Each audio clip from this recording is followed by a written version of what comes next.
कुछ लोग केवल सपने देखते हैं और कुछ लोग अपने सपनों को हकीकत में बदलकर इतिहास रचते हैं। अमित शाह का जीवन ऐसी ही एक प्रेरक कहानी है। एक साधारण परिवार से निकलकर देश के सबसे प्रभावशाली नेताओं में शामिल होना आसान नहीं था, लेकिन उनकी मेहनत, लगन और अडिग विश्वास ने उन्हें हर चुनौती पर जीत दिलाई। हालांकि उनका सफर सिर्फ उपलब्धियों तक सीमित नहीं रहा, बल्कि विवादों से भी जुड़ा रहा। 2010 में उन्हें Sohrabuddin Sheikh fake encounter case में जेल जाना पड़ा, लेकिन इस कठिन समय ने उनके इरादों को और भी मजबूत कर दिया। तो दोस्तों, अगर आप भी अमित शाह के उन कठिन समय के बारे में जानना चाहते हैं तो वीडियो को पूरा एंड तक जरूर देखें। अमित शाह का जन्म 22 अक्टूबर 1964 को मुंबई के एक गुजराती परिवार में हुआ। बचपन से ही उनका पालन पोषण ऐसे माहौल में हुआ जहां स्ट्रगल और डिसिप्लिन का बड़ा महत्व था। उनके माता पिता ने उन्हें सिखाया कि असली कामयाबी वफादारी और ईमानदारी से ही मिलती है। मीठीबाई कॉलेज से बायोकेमिस्ट्री में ग्रेजुएशन करते हुए अमित शाह का झुकाव यूथ पॉलिटिक्स की तरफ बढ़ा और जब वो आरएसएस के साथ जुड़े तो उन्हें अपने जीवन के उद्देश्यों को समझने और समाज की सेवा के प्रति काम करने का मौका मिला। 1980 के दशक में अमित शाह ने आरएसएस में अपना पहला कदम रखा। वहां पे उन्होंने ऑर्गेनाइजेशन को बहुत ही गहराई से समझा और लोगों के साथ काम करने का हुनर सीखा। इसके बाद वो बीजेपी का हिस्सा बनकर राजनीति में एक्टिव रोल निभाया और इसी चुनाव प्रचार के दौरान अमित शाह जनता से मिले। वो न केवल ग्राउंड लेवल पर कार्यकर्ताओं से जुड़े, बल्कि हर स्तर पर पार्टी की ताकत बढ़ाने का काम किया।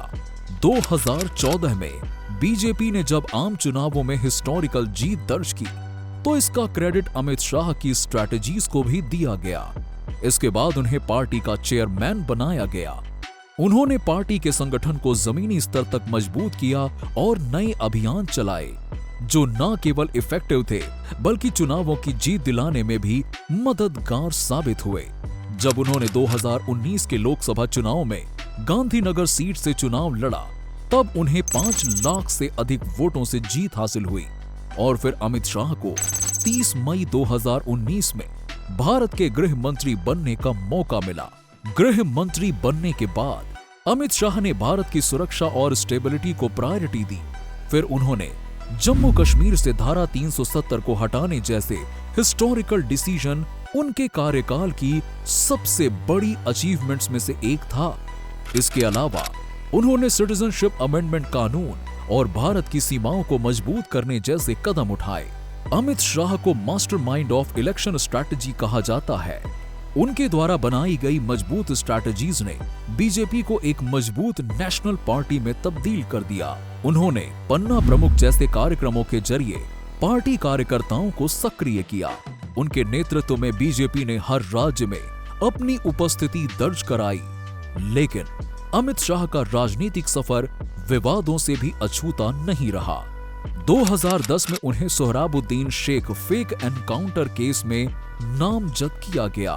उन पर आरोप था कि उन्होंने कथित तौर पर इस एनकाउंटर को राजनीतिक फायदे के लिए निर्देशित किया। इस मामले में अमित शाह को जेल भी जाना पड़ा और उन्हें गुजरात से बाहर रहने का आदेश दिया गया। हालांकि 2014 में सीबीआई की एक विशेष अदालत ने उन्हें सभी आरोपों से बरी कर दिया। आपको बता दें कि अमित शाह की रणनीतियों ने यह सुनिश्चित किया कि पार्टी न केवल बड़े शहरों में बल्कि छोटे गांवों और कस्बों में भी अपनी पकड़ मजबूत करे। अमित शाह का जीवन केवल राजनीति की कहानी नहीं है, बल्कि उस व्यक्ति की कहानी है जिसने अपने फैसलों से देश की दिशा बदली। उनके सपोर्टर उन्हें एक विजनरी नेता मानते हैं और उनके आलोचक उनकी स्ट्रैटेजीज को कंट्रोवर्शियल कहते हैं। लेकिन वो दोनों ही इस बात से सहमत हैं कि अमित शाह ने भारतीय राजनीति को हमेशा के लिए बदल दिया। अमित शाह की कहानी ये साबित करती है कि कड़ी मेहनत, सूझबूझ और संकल्प से कुछ भी असंभव नहीं है।